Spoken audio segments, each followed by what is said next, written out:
Olá, sejam todos mais uma vez bem-vindos ao C-Pop, podcast de cultura pop do Correio do Povo. Eu sou o Carlos Correia e vocês, ouvintes que estavam com saudades de Márcio Gomes está de volta depois de férias. E aí, Márcio, tudo bem? Tudo bom, Carlos? Como é que estão as coisas? Tudo bem. Cuidaram do programa na minha ausência? Cuidamos da casinha aí. E Aleph Alencar está de volta a esses microfones. E aí, Aleph, tudo? Oi, Carlos, tudo bem?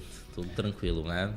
Muito feliz de estar de volta aqui para falar de uma das séries preferidas, apesar da temporada não ter sido tão aquilo tudo, mas vamos aqui, né, dar umas opiniões sobre Black Mirror.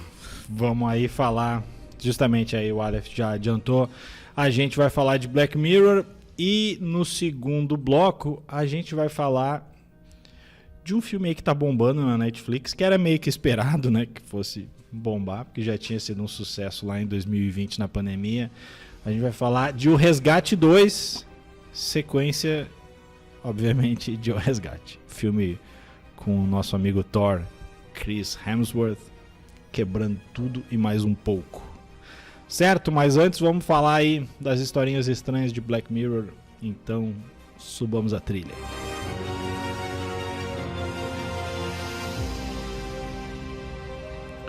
Bom, vamos lá.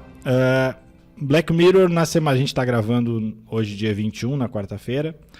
Na quinta-feira passada, estreou na Netflix a 6ª temporada de Black Mirror. São 5 episódios nessa leva. Nunca foi algo muito regular. Tem temporadas com 3, tem temporadas com 6, 5, 4. Varia bastante. A série começou na Netflix, na BBC. Foram 2 temporadas da BBC, até que passou para a Netflix e aí deu uma bombada muito maior. Depois a gente fala os nossos episódios preferidos, mas é bem provável que algum, pelo menos, você, querido ouvinte, já tenha visto. Essa temporada tem algumas novidades, porque Black Mirror sempre foi um seriado que... ele é do Charlie Brooker, né? Eu até estava comentando aqui com os guris que eu fiquei surpreso que ele escreveu todos, né? Eu achei que ele meio que só comandava showrunner, mas não necessariamente tinha escrito todos, porque são bem variados. Mas assim, dentro dessa variedade, sempre teve um fio ali, uma espinha dorsal, que era a tecnologia. E parece que dessa vez a tecnologia foi deixada de lado em alguns episódios. E aí eu já pergunto para o Márcio, vamos fazer uma reunião de pauta ao vivo aqui, se vocês preferem discutir os episódios ou uma impressão geral aí da temporada e depois a gente entra nos favoritos ou desfavoritos, como é que... Eu acho que a gente pode começar numa impressão geral da temporada como um todo, assim. E daí depois a gente pode falar pontualmente de cada um deles. Então já emenda. Vamos lá então, né? Como o Carlos falou, o que me surpreendeu nessa temporada foi menos os episódios e mais a mudança de perfil, de escopo da produção da série, né? Antes era algo essencialmente calcado nas questões tecnológicas e tal. E dessa vez, pelo menos para mim, 3 dos 5 episódios vão para uma outra vertente, uma coisa mais de suspense, terror, fantasia, e a questão tecnológica ela é tocada apenas superficialmente, assim, ou tu tem que fazer muito esforço para tentar encaixar alguma coisa de tecnologia naquela história. Uma das histórias tem a ver com fitas de vídeo, a outra com fotografia, porque é a questão do culto à celebridade, e a última não tem nada. Não tem nada. Tem nada, eu não consegui referenciar nada ali, mas sei lá, tem que ver o episódio de novo aí pra ver. E nisso eu acho que ela perde um pouco da sua identidade, né? Porque quando a gente pensa Black Mirror, a gente pensa as questões de como o impacto dessas novas ferramentas acabam influenciando, né, os nossos comportamentos e até projetando situações e e cenários que essas tecnologias possam desencadear, assim, cenários distópicos, obviamente, mas sempre calcado em algum fundo de realidade, alguma beiradinha de elemento do mundo concreto, assim, e não só da questão da história da ficção ali. Só que nessa, tipo, é difícil, por isso que ela acabou sendo menos uma coisa coesa e mais uma temporada muito irregular, assim. Tem alguns bons episódios, depois a gente entra pontualmente ali, mas eu gostei aquele do espaço, que é Beyond the Sea, eu acho o nome dele, né? Que é o terceiro episódio, que tem com o cara do Breaking Bad ali, o Aaron Paul. E gostei do primeiro, não achei o primeiro ruim, eu achei aquelas meta-referências bem divertidas ali na parte final. E o de suspense, o segundo, eu achei bom também, só que não me pareceu Black Mirror, pareceu um Mindhunter da vida, um Contos da Cripta, algo nessa linha, do que propriamente um episódio dessa temática, assim.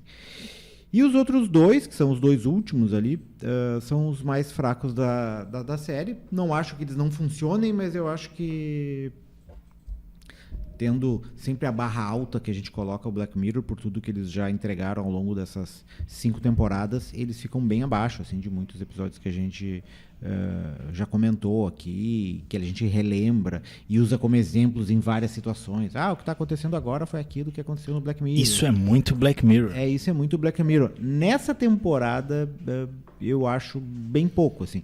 Tem umas críticas referenciais à Netflix ali também que a gente pode tratar. E eu acho que algumas oportunidades, especialmente em relação à inteligência artificial, que é algo que está bem em voga hoje, a gente tem exemplos para tudo quanto é lado, ficaram faltando. E eu acho que o Charlie Brooker, que é o escritor, andou comentando que ele pensou em fazer um roteiro para a questão do ChatGPT, mas não gostou e daí deixou de lado. Então, talvez não tenha dado tempo entre a produção e essa sequência de inovações que estão surgindo nessa área. Assim. Não deu tempo. Vou fazer um de monstro. Inclusive que podem, com várias teses de que pode aniquilar a humanidade, etc. Né? E até algo não é novo, né? A gente já tem Skynet aí. Eu ia te perguntar, valeria uma temporada inteira sobre ChatGPT, né? Ou sobre inteligência artificial, né? Podia ser uma coisa focada, né? No caso de inteligência artificial. Acho que é o grande assunto do momento, assim. Acho que se perdeu uma oportunidade, mas talvez, como eu disse, tenha sido muito em cima da hora. Ele já estava com essa produção tocada e as questões que estavam sendo discutidas eram computadores quânticos e outras coisas há algum tempo atrás. Mas, no geral, assim, uma temporada média, episódios razoáveis. Essa é a minha impressão geral. Aleph é fã, né? Sim, né? Sou bastante fã da série ali. Eu conheci ela na terceira temporada, né? Acho que como muita gente. Antes eu só tinha ouvido falar, assim, muito por cima. E essa temporada, assim, eu gostei dela. Eu acho que ela foi melhor que a quinta, mas acho que isso também não é mérito nenhum, né? Acho que era uma obrigação deles trazer uma temporada melhor, assim. Mas acho que como o Márcio já falou ali, né? Muita coisa, ela é bem irregular, assim, né? Eu acho que ela começa bem, né? Ela passa ali pelo primeiro episódio, o segundo episódio que é um pouco deslocado, mas ainda assim ele tem ali como é que eu posso dizer, o tempero de Black Mirror ali, né? Quando tu lembra principalmente do primeiro episódio da primeira temporada, acho que ele casa mais com aquilo dali. Um pouco, se for pensar em como isso se encaixa com Black Mirror. O terceiro, ele é muito bom, né? Ele traz ali realmente essa questão da tecnologia com relações familiares e enfim, né? Tudo que se passa ali, eu acho que ele casa muito com a proposta da série.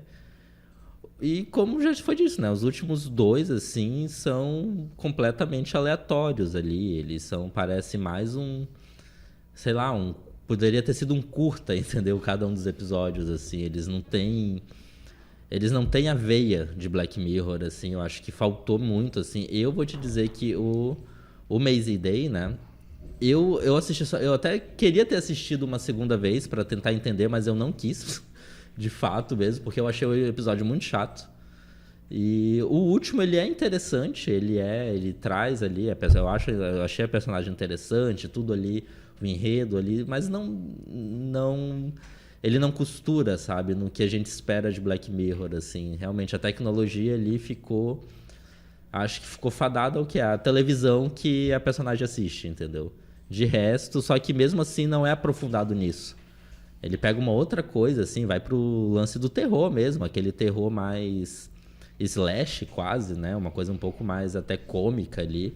Ele tem essa veia, assim, mas acho que o primeiro episódio eu gostei bastante, né? Não digo que é o meu episódio favorito da temporada e nem da série inteira, assim, mas eu acho que ali eles trouxeram realmente o que é Black Mirror, né? O que eles deram um passo além. Eu acho que ficou nesse episódio ali.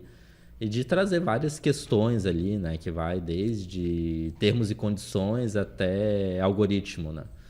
E eu acho que 2 episódios ali que são bem Black Mirror, que é o primeiro e o terceiro, né? E o resto, assim, a gente tem que se esforçar um pouco mais para entender mesmo ali, né? E o pior é o Maze Day, com certeza. É o que eu tiro da experiência de Black Mirror, assim, né?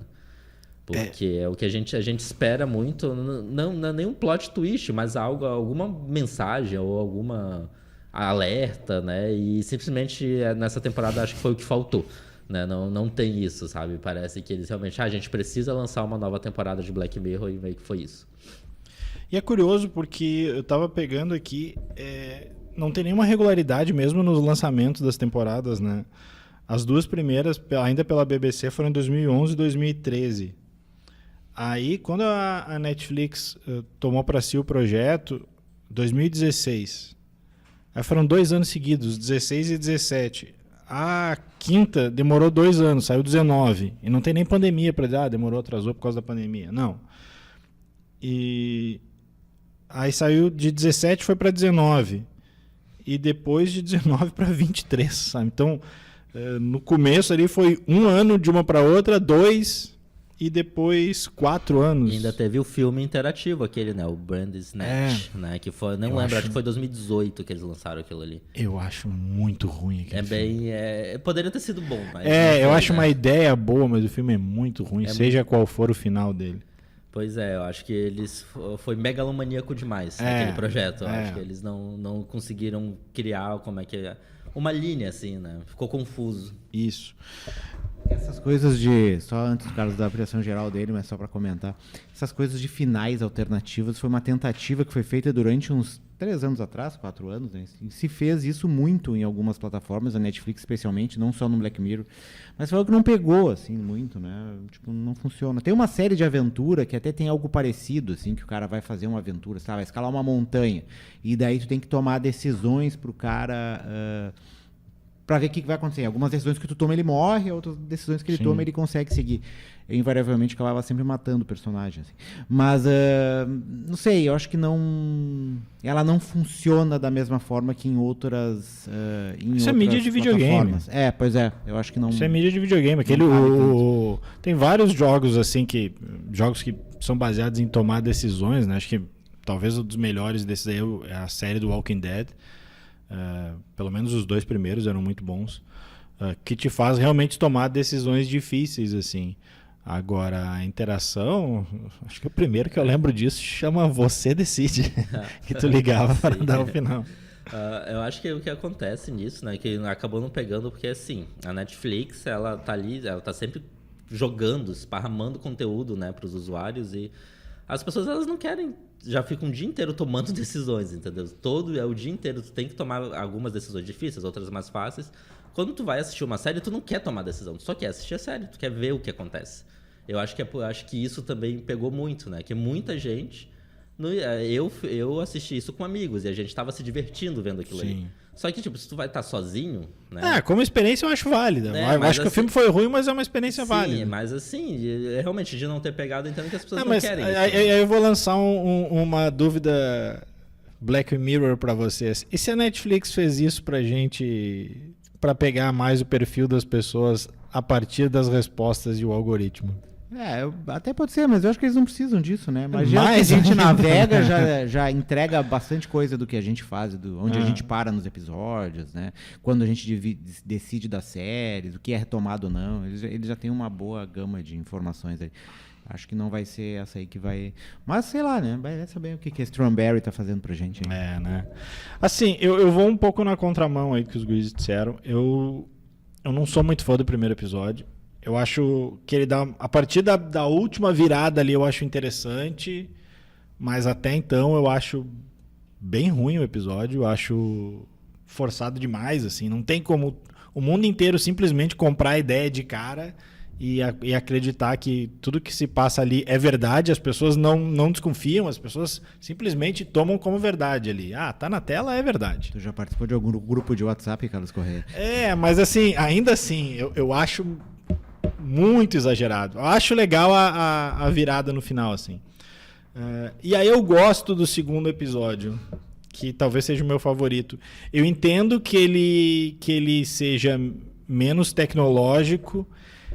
Eu tento fazer essa relação com Black Mirror na questão da... Pra mim é muito autorreferencial aquele episódio ali. É a Netflix falando de Netflix, assim, de true crime, de quando eles vão tentar vender ali a ideia do documentário. A mulher diz, tá, mas vocês têm alguma ligação? Não tem. Aí quem vende depois os direitos e tal. E até não tinha me tocado, claro, a questão das fitas VHS, né? O Betamax, sei lá que fita era aquela. Acho o terceiro... Assim, eu não gosto tanto do primeiro, mas eu concordo ali com o que o Aleph falou, que são os 2 episódios com mais cara do que a gente se acostumou de Black Mirror, que são o primeiro e o terceiro. Eu gosto do terceiro. Acho... Só que assim, tem 2 coisas que me pegam um pouco assim no terceiro, que eu não acho ele assim Se eu fosse dar cotação, eu daria 4 estrelas pro segundo episódio e é o máximo. Assim. Acho que o terceiro vai uns 3,5 por 2 motivos.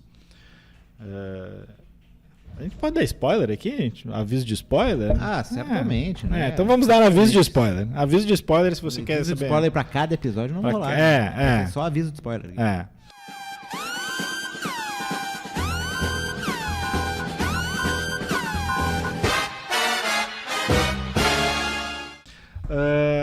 Duas coisas, assim. A primeira, eu acho interessante a ideia dele, é bem, bem massa. Mas assim, no primeiro momento que eles trocaram de corpo, tu já vê assim, vai pegar a mulher do cara. Vai ter coisa com a mulher do cara.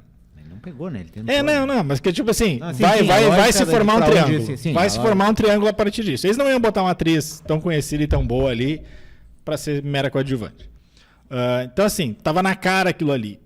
E ali depois, pra mim o que pegou um pouco é assim, não é que eu desgoste do final.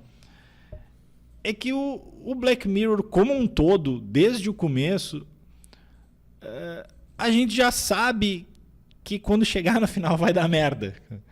Eu acho que às vezes eles podiam variar. Não estou defendendo que seja tudo final feliz, mas varia um pouco. Faz um final feliz aqui, um final triste ali, um final pessimista aqui, um otimista ali, pra gente pelo menos ficar pensando o que vai acontecer nesse final aqui. Porque o Black Mirror chegou num ponto que a gente sempre sabe que vai dar merda no final. Mas o primeiro episódio não tem um final tão triste. Mas... É um final diferente.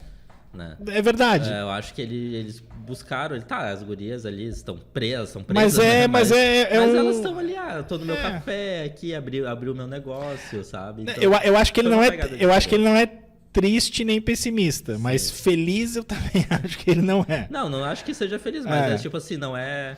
Tipo, eu acabei com tudo isso aqui e eu simplesmente morri. Entendo. Aí, assim, o Maze Day eu acho muito ruim. Assim, eu não acho ele tão ruim até a parte da virada que vira um filme de monstro. Tipo, até então, eu tava achando assim... Eu até fiquei meio assim... Putz, liçãozinha de moral, né? Com essa história de os paparazzi são os vilões, eles só se aproveitam e tal. As pessoas, aquela coisa meio Lady Di. Mas, enfim, eu tava curioso pra ver onde aquilo ali ia dar. E quando virou a história de lobisomem, eu disse, cara, porra. Aí não, né? Eu também vou dizer que me surpreendeu, assim, de uma forma até negativa. Porque eu tava pensando ali, até, os caras colocaram alguma coisa na cabeça dessa guria, alguma tecnologia, estão tentando roubar, sei lá, pra fazer um Android, que já teve isso em Black Mirror, né? Eu tava cheio de ideias ali. Vocês não acharam aquela guria parecida com a Jennifer Lawrence? Só eu que achei. Olha, não. Só eu que achei. Não, acho que só tu que achou. Só eu que achei. O Márcio achou também. E o último, eu acho que ele não tem nada a ver com Black Mirror, mas eu me diverti com ele, cara. Ele é divertido, né? Tipo, Eu me diverti com ele. A protagonista... Não acho ele muito bom nem nada, ali, mas acho sim. ele interessante. Bom, enfim, o demônio ali, né, do episódio, ele é bem divertido, assim, ele é bem engraçado, sabe? Eu achei que a interação entre os dois ficou muito boa. É. Né? Eu acho que é um episódio muito bom que daria até pra fazer algo à parte, explorando um pouco melhor, né? Sei lá, nem que seja uma minissérie ali de uns 4, 5 episódios. Eu acho que esse episódio, o último episódio e o Beyond the Sea, eu acho até que não curta, mas eu acho que eles tinham potencial para bem explorado ser um filme, assim, cara. Sim, eu acho que... Acho que não sei se por acaso ou não são os que têm maior duração, né? Eu acho que sim. Tudo O passa de Beyond uma the hora. Sea tem uns 1h20. 1h20 e o outro tem 1h10, 1h12, 1h15. Sim. Eu achei, tipo, o último episódio eu gostei bastante, assim, né? Não entendi muito também ali, porque a gente sempre fica com aquela coisa da tecnologia, né? Mas aí depois o episódio acabou me conquistando um pouco, assim, né? Sim. Eu acabei gostando dele. Mas é aquela tecla de sempre, né? A gente não enxerga Black Mirror. Não, Parece que é verdade. o Charlie Brooker, ele só quis escrever um episódio de terror. Ele quer fazer, sei lá, uma série de terror, uma série de comédia com terror, assim, sabe? Ele quer fazer uma coisa diferente, só que ele ter jogado isso em Black Mirror ficou um pouco... Não sei. Eu acho que a gente pode, se quiser teorizar aqui, né? Entrar fundo nos personagens. É o que mais gostamos de fazer. Esse último episódio acho que vale muito da questão das decisões, né? E de quanto cada decisão impacta no futuro, que tu pode tomar aqui, que vai repercutir lá na frente, né? Então, isso até aconteceu em outros episódios aí com outras temáticas dessa mesma série, assim, né? E eu acho que ele é um pouco isso. Que eu não curti tanto, assim. Eu acho que ele é engraçado, que nem vocês falaram, ele é meio divertido, assim. Termina num apocalipse, mas é um apocalipse divertido, com as duas pessoas saindo para viver num vazio existencial, né? Mas sei lá, assim, acho que faltou. Ele ameaça um clima de anos 70, embora seja passado nos anos 70, mas depois todas aquelas referências meio que se perdem, se torna uma outra vibe, né? E mistura com política atual, né? Talvez só a questão de anos 70 que tem ali, essa coisa do demônio, aquela coisa meio exorcista, né? Profecia, tem esse caráter assim, mas tipo, fica aí, morre aí. Então toda a referência meio que se perde. No questão do Beyond the Sea, que é o que a gente estava falando aqui, que é aquele do espaçonave, que 2 personagens estão vivendo no espaço, mas eles têm a possibilidade de trocar com a sua consciência, no caso, ou fazer uma viagem da sua consciência do espaço até uma réplica na Terra, né? Um receptáculo, né?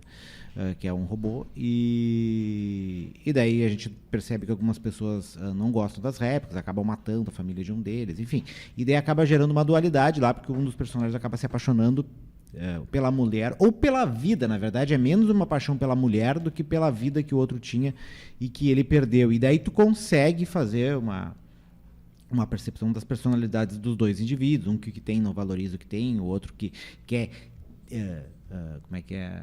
desesperadamente voltar a ter aquelas mesmas sensações que ele perdeu, né? E a tecnologia proporcionando isso através dessa questão de transposição, assim, de transfiguração, sei lá, em que uma pessoa passa no corpo da outra. Então esse para mim foi o que abre mais portas ali. O primeiro eu acho que também cai numa coisa de brincadeira a partir do momento que se torna um episódio meta-referencial ali, e daí toda a questão mais séria que estava sendo abordada ali das pessoas, que nem o Carlos falou, das pessoas acreditarem muito cegamente no que fala. As pessoas hoje, em tese, acreditam, assim, né? Se tu apresenta uma tese, sei lá... As pessoas não tomam vacina, né? Exatamente, né? Então não denota muito esforço para tu mostrar um cenário e as pessoas ao menos duvidarem do que aquela pessoa fez ou não fez, né? Tu mostra um vídeo e aquele vídeo se torna a verdade absoluta, independentemente do ângulo, do contexto em que ele foi gravado, enfim, todas essas questões que a gente está cansado de ouvir, discutir, tanto na vida real quanto em outros filmes, né? Então eu acho que ele começou se encaminhando e daí ele deu aquela virada para tornar uma coisa meio meta-referencial, e daí eu acho que perde um pouco do pique. E os de terror ali, né? Os dois de terror. O segundo é bem legal, é bem divertido. Embora eu não tenha sacado a história do lobisomem, mas a da mãe do guri ser uma das participantes, eu meio que percebi logo, assim, pela maneira como ela agia durante a série. Né? Acho que não fica uma coisa tão escondida, assim. Tá falando do segundo. Tá. Do segundo, das fitas de videocassete. Acho que tá falando do segundo dos de terror. Não, que a mãe do guri acaba se tornando uma das torturadoras ali. Então, esse...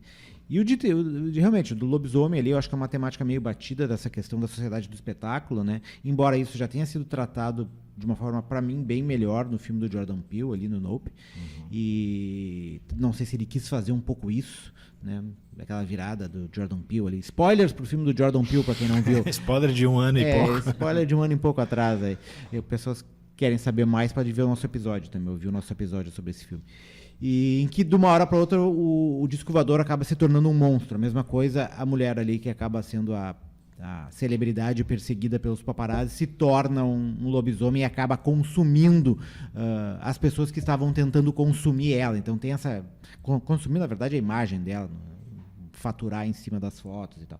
Então ela acaba dando um troco nisso quando se transforma em lobisomem e acaba mastigando todos eles. Enfim...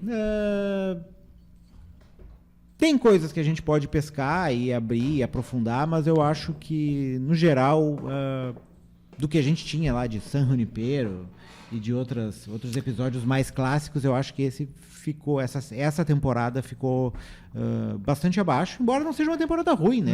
Tem muita série pior do que Black Mirror, mesmo essa temporada de Black Mirror. Eu vou aproveitar esse gancho aí do Márcio e lembrar que no segundo episódio... do documentário, quando eles vão fazer a entrega lá do BAFTA, tem uma mençãozinha ali ao San Junipero, né? Que é um dos documentários concorrentes, né? Faz essa referência. E aí já aproveito para perguntar para vocês, assim, vamos fazer... Não sei, eu sei que o San Junipero é favorito de muita gente aí. Qual é o episódio favorito de vocês aí da... Não sei se o episódio ou... Top 3, assim, acho que eu vou fazer rapidinho. um top 3, que então é difícil pra mim escolher um favorito, né?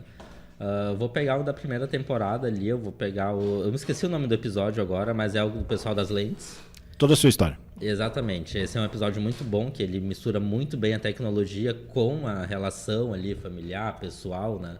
É um episódio bem impactante também ali, é o que a gente fica pensando, e se realmente, né? Ele é um dos meus... Não chega a ser o meu favorito ali, top 1, mas ele é um dos melhores ali. Depois, eu vou partir pro de Natal. Que esse episódio ele me deixou um pouco... Que é da segunda temporada, né? Ele no IMDb, ele é a maior nota de todos os episódios. Sim, esse episódio ele é muito bem construído, assim, sabe? E ele tem vários plots dentro dele, assim. Eu acho que é o episódio que ele mais conseguiu costurar os plots ali. Foi nesse, assim, né? Tem outros também, mas acho que esse é o principal. E acho que foi um dos primeiros grandes virais também de Black Mirror. Acho que esse episódio também foi o episódio que impulsionou até o Black Mirror ir pra Netflix também, né? E depois eu vou para um da terceira ali, que é o Odiados pela Nação, que é o último da terceira temporada. Eu acho esse episódio... Muita gente não fala desse episódio, né? Ele é um episódio que passa muito batido ali.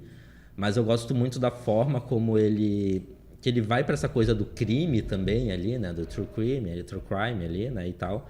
Só que ele coloca outras coisas. Coloca uma questão ambiental também, com as abelhas e toda a questão do cancelamento, né? Eu acho que ele vai muito por isso, que é algo que vai até hoje, né? Até hoje a gente ouve muito falar sobre isso.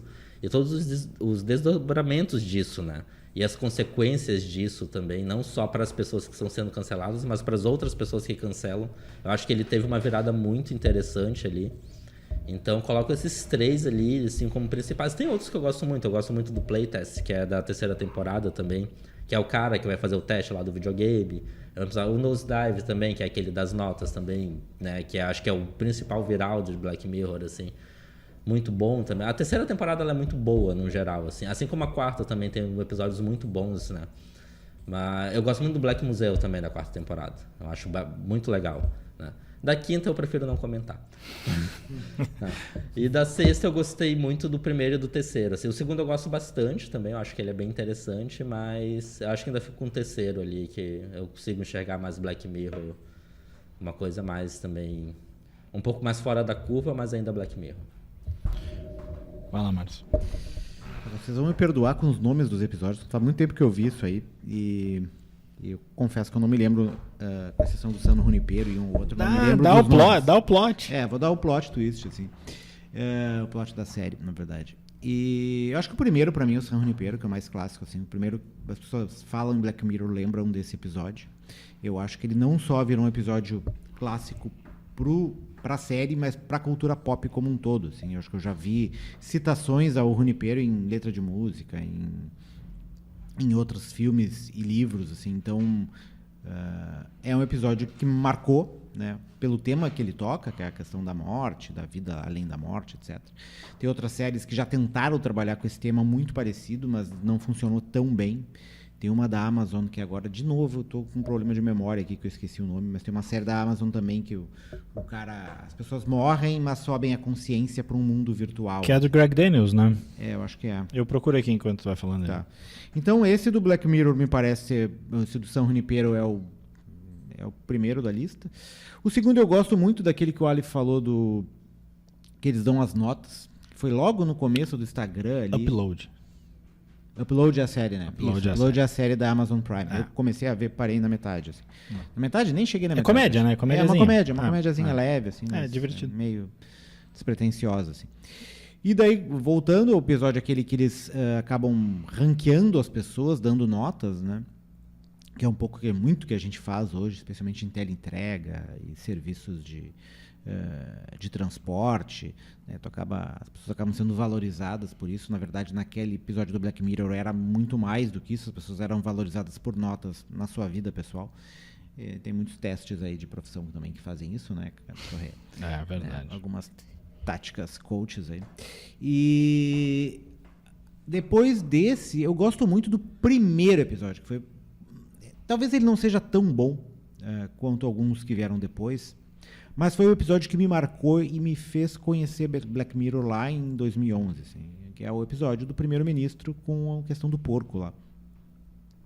Né? Então, que ele tem que fazer sexo com um porco, né? Ele é ameaçado por um grupo de terroristas, se não me engano, ele precisa fazer um sexo com um porco, senão a rainha da Inglaterra, eu acho... Alguém está sequestrado. A princesa que é sequestrada. Esse foi o episódio que me fez assistir pelo... tema do episódio, achei uma coisa tão surreal, tão bizarra, não, tem que ver esse negócio. E a partir daí a história, a série se desenrola com vários episódios, não com essa temática, assim, mas também com esse elemento do estranho, do bizarro, do diferente, uma coisa que ninguém imaginava antes e tá ali naquela série. É um roteiro completamente fora da casinha. Então, acho que esses três aí. O San Junipero, esse das notas, que eu esqueci o nome, e o do primeiro-ministro, o primeiro episódio da série. O das notas, o da... Cada livro, né? Isso. Da Bruce Dallas Howard, né? Isso. Eu gosto muito de dois aí que o Aleph já falou, que vocês já falaram. Toda a sua história, acho que pra mim é o que eu mais gosto. Lá o que o cara fica dando vai e volta no que ele olhou. Tu consegue gravar a tua memória e tal. E tu ter acesso às memórias de outras pessoas. Acho a ideia interessante. Gosto também do San Junipero. E eu gosto muito de outro que o Volta Já é o nome. É aquele em que o Domhnall Gleeson, que é o ruivinho do Questão de Tempo, do Ex Machina e do General Hux do Star Wars, ele morreu e aí a mulher dele compra um robô que tem a consciência dele, né? Sim. Então, assim, é ele, mas não é ele. Tipo, ele sabe que não é ele, mas assim, tu conversar com alguém que já morreu, a ideia é bizarra. E eu li matérias de que isso meio que existe, não em robô, né? Mas tem gente que deixou... Nas assistentes de deu voz, né? Tanta informação, tanta informação, que tu consegue, a partir daquelas informações, a partir de uma inteligência artificial, responder como se fosse a pessoa. haja terapia para quem conversa com o morto, né? Vamos processar esse luto aí. Tem uma tábua de Ouija, né? Vamos processar esse luto aí de outra forma. Mas é isso, acho que o meu top 3 são essas três aí. Gosto de outros também, mas acho que os que mais se destacam. Eu também, quando se fala em Black Mirror, pra mim, por mais que não tenha uma questão ligada à tecnologia, e tá, né? A gente tanto falou da tecnologia, o primeiro episódio de todos, ele não tem essa parada de tecnologia, né? Mas não sei se é porque foi o primeiro que eu vi de todos. Né? Que naquela época tinha muita repercussão. Ainda é o que me faz lembrar de Black Mirror, ainda é mais esse primeiro. É que em 2011 a rede social já existia, obviamente, mas não era essa explosão que a gente tem, que a rede social praticamente está interconectada com a nossa vida. E como era uma coisa de TV, o cara tinha que aparecer na TV, mostrando. A gente já normalizou as redes sociais e talvez não fosse tanto na época. Na época não era tanto, e era uma coisa do jornal, da coisa do não do jornalismo, mas dessa coisa de tu expor as pessoas que estão em situação dramática. Tinha muito, na época também, aqueles vídeos de pessoas sendo decapitadas por organizações islâmicas. Não era tão trash quanto isso, mas tinha um elemento da tecnologia para isso, assim, para... E a história ali se passa na Inglaterra, né? Que tem toda uma outra cobertura de tabloides e tal, né? Só que os dois citaram o episódio que todo mundo cita, que é o San Junipero. San Junipero, né? E eu não gosto desse episódio. Eu vou muito da contramão, eu não gosto. Eu já fui muito acusado por não gostar desse episódio, assim. É que ele simplesmente não... Eu entendo toda ali, né? Toda a questão ali dele, realmente, essa coisa da vida após a morte. Da vida após a morte, né? Que ele dá, ele dá essa certeza para as pessoas de que existe, né? De que é possível viver após morrer. E realmente é interessante, mas assim, na minha concepção pessoal, assim, não se torna o meu favorito porque eu achei o desenrolar dele chato, assim, sabe? Não bateu? Não, simplesmente não bateu ali, né? Eu só entendo todo, assim, né? Mas, assim, para ele ser considerado um episódio mais clássico ou mais cult, eu acho que as pessoas têm que assistir melhor. Tem que assistir melhor outros episódios, assim, pra entender um pouco mais de Black Mirror, assim. Que eu acho que ele tinha uma pegada meio nostálgica, né? Acho que ele era meio anos 80 também. E os anos 80 naquela época tava em alta, tinha a questão de Stranger Things e várias outras produções que estavam nessa questão ali, né? Mas, assim, eu considero, ele não é um episódio ruim, obviamente eu não acho que ele seja ruim, né? Que ele vá ser ruim. Mas eu não acho que ele é tudo isso. Eu acho que naquela lista que eu falei ali do IMDb, ele tá... Eu não sei se ele é o segundo... Não, ele é o terceiro. O primeiro é o do Natal, o segundo é aquele Hang the DJ, em que tu consegue ver até quando vai durar a tua relação, e ele é o terceiro. O Hang the DJ também não entendi muito. Muita gente falou que era o melhor da primeira, da quarta temporada, né? Assim, mas é que eu tive que assistir 2 vezes, aí depois eu entendi. Né? Mas ele é um ótimo episódio. Eu até acho ele melhor que o San Junipero. Né? Se for para comparar os dois, eu realmente acho ele melhor que o San Junipero. Mas, assim, eu não acho ele o melhor da quarta temporada ali. Da quarta temporada, o que eu gosto mais é o Black Museu. Assim, muita gente não gosta desse episódio, né? Que é com a Letitia Wright, né? Que é a Pantera Negra atualmente, né? Mas... Mais um spoiler. Mais um spoiler. Ainda bem que não era um episódio sobre vacina, né? Porque ela não é muito chegada. Não é. Mas, assim, eu acho que a questão do San Junipero ser tão popular é porque ele tem um final feliz. Abre aspas, feliz, né? Porque não é tão feliz ali quando a gente vê o final mesmo ali, né? Daquelas máquinas trabalhando ali. Parece algo mais assim, Mas acho que talvez seja um final agridoce. Estão acumulando consciência pra fazer tipo o chat GPT, vamos supor assim, sabe? Essa é a impressão que eu tenho do episódio ali.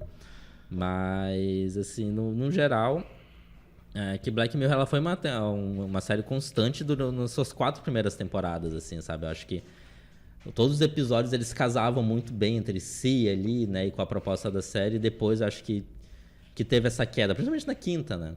Apesar de eu gostar do episódio da Miley Cyrus, por gostar da Miley Cyrus e, enfim, por achar interessante toda aquela temática, eles simplesmente só foram muito superficiais. Eu acho que a quinta temporada ela é muito superficial ali. Pelo menos eu vejo dessa maneira. Dos caras do videogame eu acho bom aquele episódio. Não, ele é bom. Ele é bom, assim, mas assim, é aquela coisa. Não. A quinta temporada parece que eles. A gente precisa lançar logo essa temporada aqui, entendeu? Acho que parece que foi meio que na pressa, não teve tempo de pensar muito bem nos conceitos ali, né? como foi nas temporadas anteriores, e talvez um pouco mais nessa quinta ali, que trouxe um pouco mais da veia, mas algo muito diferente também, que muita gente não reconheceu, né? Sim.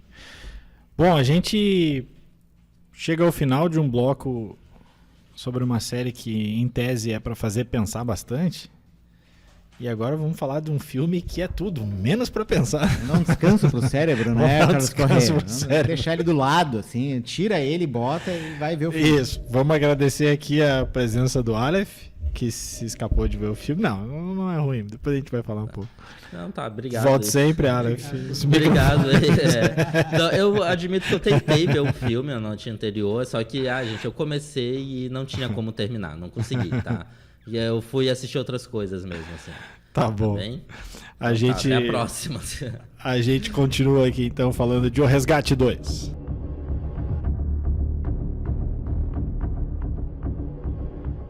Buenas, vamos lá então agora para falar de Resgate 2, sequência do filme lá de 2020. Resgate 1. Resgate só, né? Continua com o mesmo diretor, que é o Sam Hargrave, que em termos de longa só tem esses 2 filmes, mas ele era um cara com um extenso currículo de coordenador de dublê, e a gente entende muito isso vendo o filme. Tem como estrela, de novo, o Chris Hemsworth. Tá se formando uma franquia aí, né, Márcio?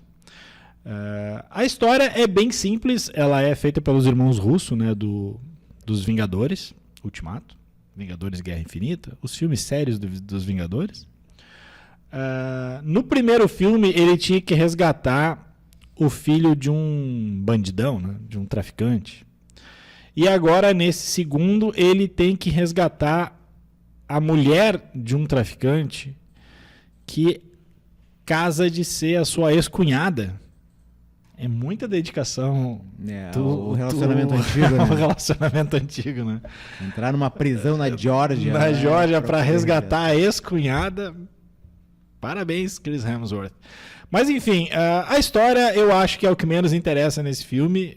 Nem sei não tem, né? Nem sei se a gente vai entrar na questão de dar spoilers. Tem muito pouca história ali. Se a gente vai dar spoilers ou não, porque eu acho que não importa muito. Porque esse é um daqueles filmes de ação old school, talvez, né? É um fiapo de história para ter uma cena de ação atrás da outra. Mas eu vou passar para o Márcio, já dando uma pequena pincelada de opinião. Ele cumpre o que ele promete em relação à ação, né, Márcio? Cumpre. A primeira cena de ação dele, que é a do resgate na prisão, eu achei espetacular, assim, muito boa mesmo. E a da perseguição depois. Eu vi, não é plano sequência, tem truques ali, mas é como se fosse um plano sequência de 21 minutos.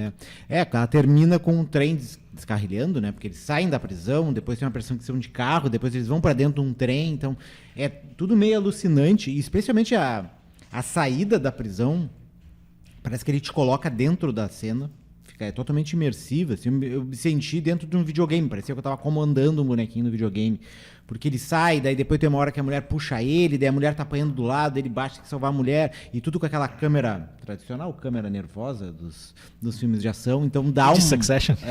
Então dá uma sensação de que tu tá dentro da cena, especialmente nessa parte da prisão, assim.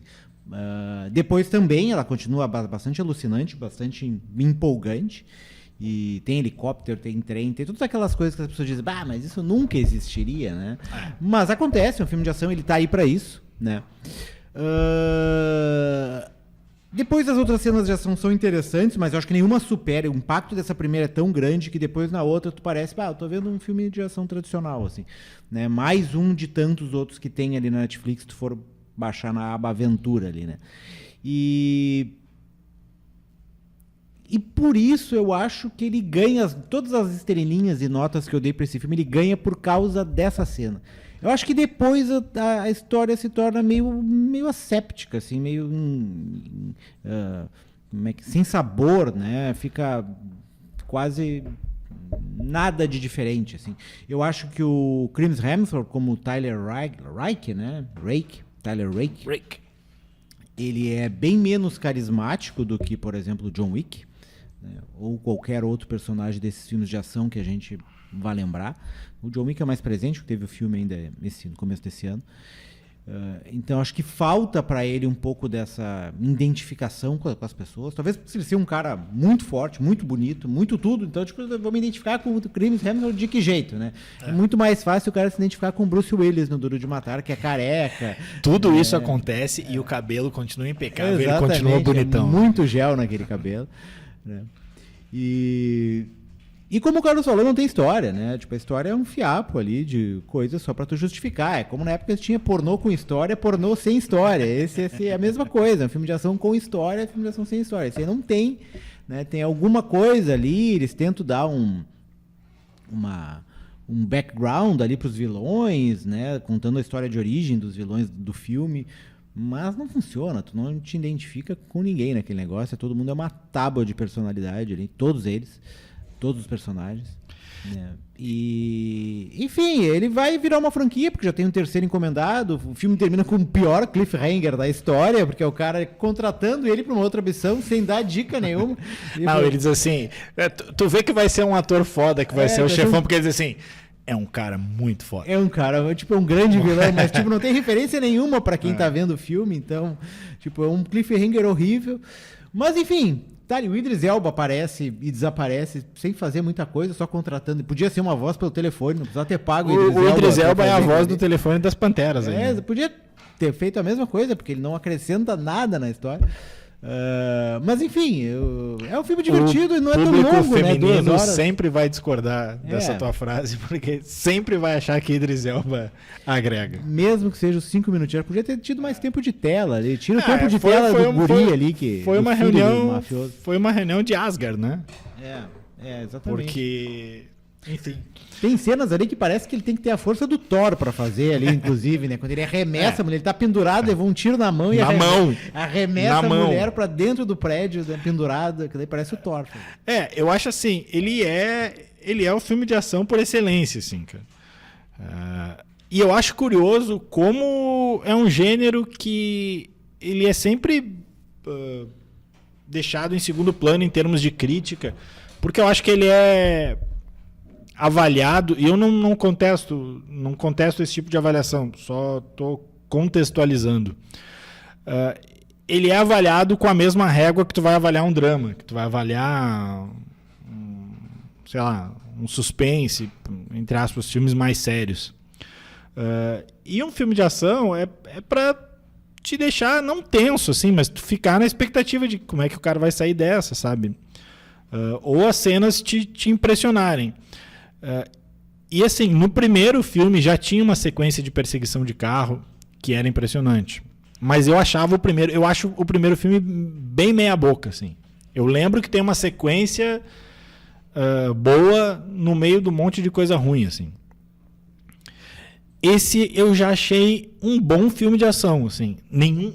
O roteiro inexiste, tá na cara que eles estão querendo fazer uma franquia, eles tentam ali botar elementos no personagem principal de que o cara perdeu um filho e por que ele não estava ali, porque ele foi pra guerra. Eles tentam dar uma dramaticidade. Em tese, é uma lógica maior que a do John Wick, que faz tudo aquilo que perdeu o cachorro. Exatamente.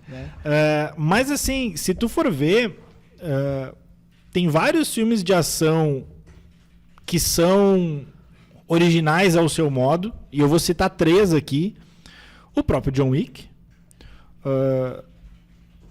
Isso que eu não vou citar o Missão Impossível, que me ocorreu agora. Mas o John Wick, o Kingsman, que quando saiu o primeiro, as cenas de ação eram impressionantes. E o meu queridinho, que é o RRR. E aí deve ter vários outros indianos que eu posso não estar sabendo aqui. Mas enfim. Tem os coreanos que são muito bons também. Isso, mas eu vou ficar nesses 3 aí. Porque são todos filmes de ação com personalidade. Eu acho que esse Resgate 2, de novo, é um filme sem história nem nada. Mas ele tem a sua personalidade. Tu pode gostar ou não, mas tem algo que é do filme ali, sabe? Esse diretor, essa história desses planos sequências, que não são planos sequências, mas que parecem ser, é uma marca desse cara. eu fiquei em dado momento pensando assim, cara, juntem esse cara com o Tom Cruise, pelo amor de Deus. Porque o Tom Cruise tem lá seu queridinho também, que é o MacD, né? Mas, cara, juntem esse cara com um cara fodão, assim, de ação. Porque essa primeira cena ali, tanto da prisão quanto depois, sério, eu comecei a ver o filme talvez por causa do primeiro com uma certa má vontade. E ali com 10, 15 minutos eu já tava pensando assim, caralho, velho, como é que os caras fizeram isso? Muito bom. Tem uma cena depois, a cena da cadeia em si, da briga ali no pátio, já é impressionante por si só, cara. E eu acho muito bom um take em especial ali, que pau comendo aqui, pau comendo ali, ele pega e toma uma pedrada, sei lá o que, o cara dá um murro na cabeça dele, assim.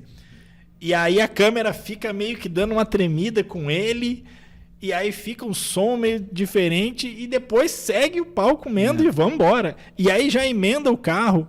E tem uma cena do carro, que ontem eu tava falando aqui com o Matheus, tava mostrando pro Matheus e pra Mari, que pra mim é impressionante, assim, porque tu tá na visão de dentro do carro, dos personagens que estão ali dentro. Corta, tu tá fora. Tu tá no carro de trás. Corta, tu tá no outro, quer dizer, corta não é como se fosse um corte, é como se a câmera só virasse. Tem uma traquinagem ali que eu não sei como é que eles fizeram, mas enfim. Eles viram a câmera e o foco já tá no outro carro. E aí tem uma cena que pra mim é a mais impressionante. Por isso que eu digo que é muito videogame. É muito videogame. Tem uma cena que é impressionante que assim, o foco tá no menino que tá dentro do carro e tem um vidro quebrado e é como se a câmera saísse pelo vidro quebrado e já fosse pra uma cena muito mais ampla. E tipo assim, aquilo ali me fez cair o queixo, assim, caralho, velho. E eu concordo com o Márcio, eu acho que depois disso as cenas são boas cenas, mas mais comuns, à exceção daquela que eles brigam meio que no telhado do prédio lá, que é muito boa também, cara. Principalmente me lembrou o segundo Jurassic Park, que tem uma cena que eu não lembro qual é o personagem, se é o Sam Neill ou não.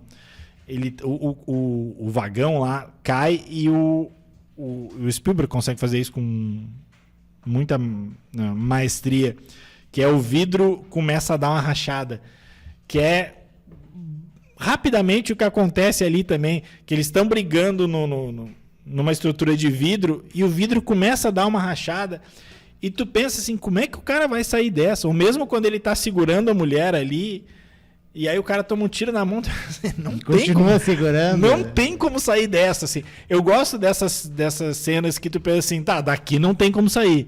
E os caras inventam uma saída. É claro que é uma furada do caramba. Mas, enfim, eu acho que é um filme que não tem muito que a gente discutir, porque ele não se aprofunda. Eu achei que ele perdeu muito o impacto e a força no final ali, chamado terceiro ato, né? Eu acho que se a cena final invertesse... Porque o final ali, um final na igreja ali, que o cara, o criminoso dá o endereço pra ele, né? Do esconderijo dele, vem aqui me pegar, então ele, né? Tá sabendo que vai pra uma emboscada, a emboscada acontece, daí nada ali é empolgante, nem a manutenção da criança como refém, ali do jovem como refém, não sei se é um adolescente. Sandro. O Sandro. Não é Sandro, é Sandro. Tira o guri da história, acabou, não tem mais nada. Ele que fez a ação se desenvolver. Trairinha do caramba. Trairinha, muito trairinha. E que é outra coisa também, né? Ele vê o pai dando na mãe dentro da prisão e mesmo assim ainda toma as dores do pai, assim. Mas enfim, voltando pro terceiro ato, eu acho que é o terceiro ato muito fraco, por isso a cena final ela é banal, né? É uma briga entre os dois, mas que não funciona muito bem, tipo...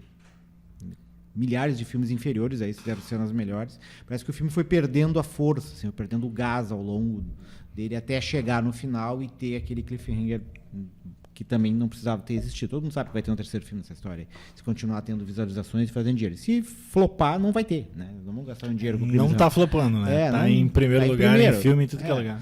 É o tipo de filme. E um outro detalhe que até em alguns momentos eu pensei, esse filme pro cinema teria um impacto muito maior, né? São as primeiras cenas, né? Mas depois eu fiquei pensando, como ele meio feito com essa percepção de videogame, com essas questões de câmera que o Carlos falou, e tem a maneira como tu tu tá inserido na história nesses momentos. Eu acho que ele já foi pensado para isso, assim. Ele foi pensado, essas pessoas que estão vendo são as pessoas que jogam videogame numa TV. Eu não sei se é o público do cinema que enche. E assim, é uma tela de computador, assim, um tablet, a maneira como tu consome a plataforma, para tu te sentir. No cinema tu tem aquela visão maior, mas tu tem aquele distanciamento, né? Tu fica impressionado com a dimensão das coisas, mas tu sabe que tu não tá ali dentro. E nesse filme tu consegue te projetar de uma maneira muito mais fácil. Então eu fiquei em dúvida o quanto ele funciona. Talvez alguns pontos dele funcionassem melhor. Ele é total heterotop testosterona também, né? Agora sim, é um negócio que eu tava pensando. As mulheres, eu acho que não falam entre elas nenhuma vez, né? Tipo, nenhuma mulher fala com outra mulher. As irmãs falam ali, falando muito dele. Muito raramente, né? falando dele, claro.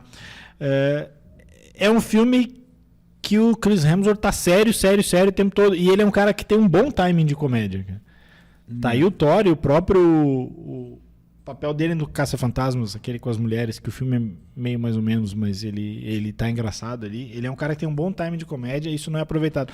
Antes só da gente terminar, tem um detalhe que eu achei legal, que é o seguinte... a ideia... O primeiro filme se passa na Índia e foi filmado na Índia. A ideia desse era também filmar na Geórgia, mas por todas as questões políticas lá, não rolou. Ele foi filmado na Tchecoslováquia. Na Áustria. Eu filmo na Áustria, não sei. Pois é, eu não sei. Eu sei que eles queriam filmar na Geórgia e não rolou, mas os atores são todos georgianos e falam, se comunicam na língua local. Eu não sei se eu vou tentar acertar esse nome aqui do vilão principal, que é o Tornik Gogrishiani. Mas enfim, são todos... A outra menina lá também é Tinatin Dalashkivil. E enfim, o resto eu não vou... Todo o dinheiro do filme foi para o Chris Hemsworth e para o Idris Elba. É bem provável. É bem provável. Mais até do que o diretor. Mas assim... O que eu não tinha curiosidade de ver um 2, quando sair o 3 eu vou ficar. Eu vou querer dar um bizu, assim. E acho que é um diretor, assim, de ação pra ficar no radar, assim, cara. Eu acho que é um cara que... Vamos ver aí o que ele faz com um roteiro bom, assim, com uma boa parceria. Por isso que eu acho, assim, cara... É que o Missão Impossível vai acabar, né? Mas já que o Missão Impossível vai acabar, se o Tom Cruise sobreviver... Faz um filme com esse cara aí. Hoje eu tava lendo, o Tom Cruise tem a cena nova no Missão Impossível que ele pula de moto num despenhadeiro, né? Num penhasco lá. E o Tom Cruise é o louco que faz isso mesmo, né? Diz que ele quis gravar essa cena, a primeira de todas, porque se ele morresse, sabe? Não iam gastar o filme. Vamos dar notinhas pra esse aí, Márcio. Vai lá. Antes uma perguntinha. Quem venceria, John Wick ou Tyler Rake? Cara, acho que o John Wick, né? O Arif tá dizendo John Wick. John Wick, cara. John Wick. Até porque o John Wick tá mais acostumado a cair de escada, né? Tem um vídeo... Um filme inteiro a cair de escada. Vou antecipar minha dica da semana. Tem um vídeo no YouTube aí que os caras fizeram um corte, uma montagem que são 10 horas do John Wick caindo na escada. Vai lá, Márcio, tua notinha para o resgate. Tinha milhares de visualizações, né, nesse vídeo. Que é pior. A minha nota é 2,5 estrelinhas aí. Eu dou 3 para esse filme aí. Acho que tá de bom tamanho. Aí tu faz a conta aí, vê se vai dar 13,75. Como eu vou botar 2,75? 2,75 é... Vou botar para 3. Vou botar para 3. Então tá. Tem as dicas? O Márcio deve estar... Eu vou ceder. A minha dica ficou essa aí do vídeo. O que tu quer a dica, Carlos Correia? O Márcio estava de férias. O Márcio infantil. Tá pronto para as dicas. Vai lá. Me diz o que tu quer. Eu tenho dicas aí para os próximos 5 programas do C-Pop. A primeira delas é uma série que eu tô vendo na Apple TV Plus. E que eu até meio que disseminei aqui pela redação, porque depois que eu comecei a ver, mais 2 ou 3 começaram, o Chico Isidro e o Carmelito Bifano, que é o Silo. Eu tô vendo. Tá vendo também? Tô vendo. Que é uma série que as pessoas estão... Em tese, a civilização acabou e as pessoas moram todas dentro de um silo. porque o ar lá fora está contaminado, poluído, e tu não consegue sobreviver lá fora. Então tem toda uma estrutura social dentro do silo. A história começa com algumas pessoas duvidando se a questão de o mundo acabou lá fora é verdade ou não, mas depois acontecem alguns crimes e a história muda completamente de foco e se torna quase um seriado de investigação dentro de um silo, que daí dá essa sensação meio claustrofóbica, tu não tem nada aberto, nenhuma cena externa, nada, tudo se desenrola ali dentro. Aí daí tem todas as estruturas, as pessoas que moram mais embaixo, que são as socialmente relegadas, depois as pessoas que moram no topo, tem uma questão de judiciário, da prefeitura, enfim. É uma série bem complexa, me surpreendeu bastante, achei bem interessante. Tá no 8º episódio, ela sai um episódio por semana, toda quinta-feira à noite, se eu não me engano, e termina no 10º episódio. Então tem mais 2 ainda pela frente. E já foi renovada por uma segunda temporada. Então a gente vai ter uma segunda temporada do É baseado num livro, né? Eu tava comentando com a Maura e a Maura disse assim, eu li esse livro. Não vai nos dar spoiler, a Maura Xavier, por favor.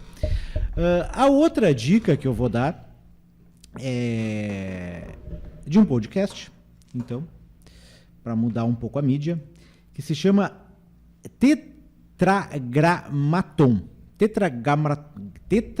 Tetragramaton, difícil de falar, que é um podcast de entrevistas do Rick Rubin, no estilo daquela que ele fez com Paul McCartney. Aquela série do Paul McCartney é sensacional. E tem uma meia dúzia de episódios, ele já entrevistou o Trent Reznor do Nine Inch Nails, entrevistou o Phil Jackson, que foi o treinador do Michael Jordan no Chicago Bulls, depois foi treinador do Lakers.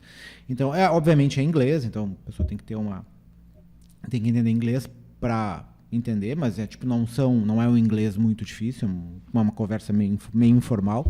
E são longos, cada episódio tem quase 2 horas. Tem um episódio com o Owen Wilson, que eu não ouvi ainda, e mais 3 ali de outras personalidades que vão desde a música, cinema, esporte, enfim, ele atira para todo lado. Dou mais uma dica ou deixo uma para semana que vem? Tu que sabe. Dou mais uma. Tá. Então, já que tá acabando, vamos dar uma dica do HBO Max, aí vamos para a área mais infantil, que é a série variada dos Gremlins ali, O Segredo dos Mogwai. Tá no 8º episódio, ela vai ter 10 episódios, também já foi renovada, se eu não me engano. E termina nessa semana, os episódios entram na sexta-feira, então ela deve terminar agora na sexta, entra 2 episódios por semana. E na verdade é um prequel do filme dos Gremlins. Quem lembra dos Gremlins, aqueles bichinhos com gizmo que tu não pode, tem umas regrinhas, né, que tu não pode molhar, tu não pode alimentar eles depois da meia-noite e também não pode expor a luz forte. E caso tu faça algumas dessas coisas, eles se transformam de bichinhos fofinhos e ursinhos de pelúcia em animais monstrengos, bastante engraçados até em algum momento. Quem não viu o Gremlins tá errado, deve ver. E aí a série pega essa zoeira, assim. Até eu tava vendo com a minha filha, e tem alguns momentos que ela se torna um pouco mais violenta. Às vezes, tipo, um dos bichos arranca o dedo de um personagem e começa a fumar o dedo do personagem. É Gremlins, Gremlins é isso aí. É Gremlins, então tem toda essa vibe dos Gremlins, esse feeling daqueles filmes dos anos 80, assim. E a animação, visualmente, ela é muito bonita. Ela é muito bem feita, assim. Não vou dizer que parece um filme da Disney, porque é da Warner, é da HBO, mas, tipo, ela é um nível de detalhamento com algumas coisas, assim, que tu consegue ver o que tá na frente, o que tá atrás da ação principal ocorrendo, assim. Tu pode ficar um bom tempo só vendo a questão da animação, de quão legal é. Então ficam 3 dicas aí. O Silo na Apple TV Plus, o podcast do Rick Rubin, Tetragramaton, e a série do prequel dos Gremlins, O Segredo dos Mogwai, que está na HBO Max. Então tá, a gente vai ficando por aqui. A edição de hoje é do Matheus Santos. Então, até semana que vem. Um abraço e tchau.